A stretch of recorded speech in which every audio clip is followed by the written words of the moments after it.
மீண்டும் ஒரு விளையாடிகள் உங்கள் அனைவரையும் சந்திப்பதில் பெருமகிழ்ச்சி. ஐபிஎல் கொண்டாட்டத்தில் இறுதி கட்டத்தை எட்டியிருக்கும் நேரத்தில் லீக் சுற்றுகள் முடிந்து முதல் 4 இடங்களை பிடிக்கும் அணிகளுக்கு இடையிலான போட்டிகள் இப்பொழுது ஆரம்பமாகியிருக்கிறது. நேற்றைய தினத்தில் முதலாவது தகுதிக்கான போட்டி ஆரம்பமாகியிருந்தது. முதல் 2 இடங்களை பிடித்திருந்த கொல்கத்தா மற்றும் சன்ரைசர்ஸ் ஹைதராபாத் ஆகிய 2 அணிகளுடன் போட்டி நேற்றைய தினத்தில் ஆரம்பமாகியிருந்த முதலாவது தகுதிக்கான போட்டி. இந்த போட்டியில் யார் வெற்றி பெறுகிறார்களோ இறுதிப்பேட்டு போட்டிக்கு செல்லக்கூடிய வாய்ப்பினை ஏற்படுத்தும் ஒரு அற்புதமான போட்டி ஆரம்பமாகின்றது. ஆகவே இந்த போட்டியை பொறுத்தவரையில் அகமதாபாத் நரேந்திர மோடி மைதானத்தில் ஆரம்பமாகியிருந்தது. இந்த போட்டியில் முதலாவதாக நாணயல் சோழ்ச்சி வெற்றி பெற்றிருந்த சன்ரைசர்ஸ் ஹைதராபாத் அணி இந்த போட்டித் தொடரில் அதிகப்படியான ஓட்டங்களை ஆரம்பத்தில் துடுப்படுத்த ஆடி பெறக்கூடிய ஒரு அணியாகும் கருதப்பட்ட சன்ரைசர்ஸ் ஹைதராபாத் அணி மீண்டும் தமது அணியை துடுப்படுத்த ஆட தீர்மானித்தது குறிப்பிடத்தக்கதாகவே. அதிரடியான துடுப்பாட்டத்துக்கு பஞ்சமில்லாத அபிஷேக் சர்மா மற்றும் டிராவிஸ் ஹெட் ஆகிய இருவரும் ஆடுகளம் நுழைந்த வேளையில் அதிர்ச்சியோடு டிராவிஸ் ஹெட் 0 ஆட்டம் இழந்தமை குறிப்பிடத்தக்கது.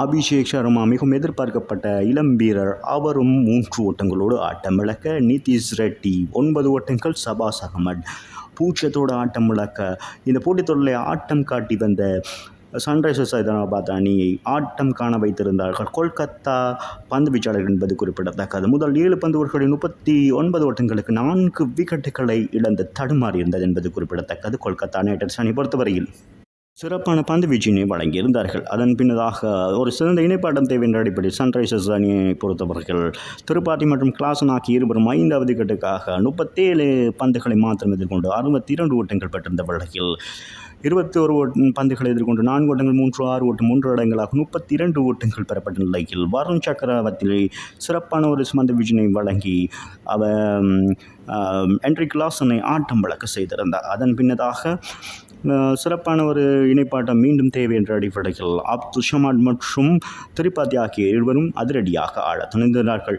அப்துல் சமாட் வந்த வேகத்திலே முதலாவது பந்தில் சுனில் நரேனுடைய 6 ஓட்டங்களை பெற்றுக் கொடுத்தார் முதலாவது பந்திலே. ஆகவே ஒரு 200க்கும் அதிகமான ஓட்டங்களை பெற வேண்டிய கட்டாயத்திலும் பெற முடியும் என்ற ஒரு நிலையிலும் இருந்த வேளையில் அப்துல் சமாட் துரதிர்ஷ்டவசமாக அடித்த பந்து ரன் அவுட் முறையில் ஆட்டம் முடக்க வைத்திருந்தது. திரிபாதி அதுவரை 35 பந்துகளில் 4 ஓட்டங்கள் 7, 6 ஓட்டம் 3 இடங்களாக 55 ஓட்டங்களை பெற்றிருந்த வேளையில் ரன் அவுட் முறையில் ஆட்டம் இழந்து வெளியேறினார் என்பது குறிப்பிடத்தக்க ராகுல் திரிபாதி. அதன் பின்னதாக அப்துல் சமாட் அந்த மன அழுத்தத்தோடு 12 பந்துகளில் 4 ஓட்டங்கள் 6 ஓட்டங்கள் 2 இடங்களாக 16 ஓட்டங்களோடும் அவரும் ஆட்டம் இழந்திருந்தார். அதன் பின்னதாக சன்வீர் சிங் 0, புவனேஸ்வர் 0 என 129 ஓட்டங்களுக்கு 9 விக்கெட்டுகளை இழந்து தடுமாறி இருந்தது சன்ரைசர்ஸ் ஹைதராபாத் அணியை பொறுத்தவரையில். ஒரு முனையில் பேட் கமின்ஸ் அணியின் தலைவர் 24 பந்துகளில் 4 ஓட்டங்கள் 2, 6 ஓட்டங்கள் 2 இடங்களாக 30 ஓட்டங்களை பெற்றுக் கொடுத்திருந்தார்.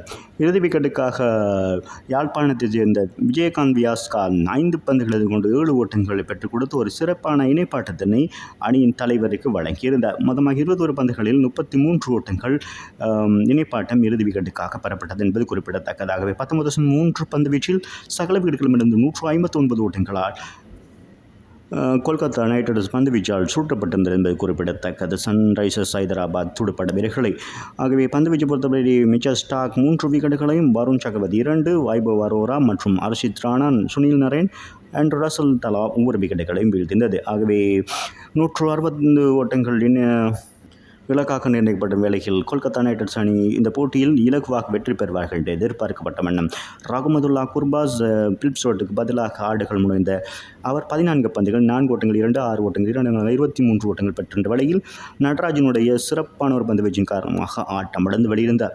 சுனில் நரேன் இந்த போட்டித் தொடரில் சிறப்பாக அதிரடியாக ஆடியிருந்தார். அவர் 16 பந்துகளில் 4 ஓட்டங்கள் 4 இடங்களை 21 ஓட்டங்களும் ஆட்டம் இழந்திருந்தனர்.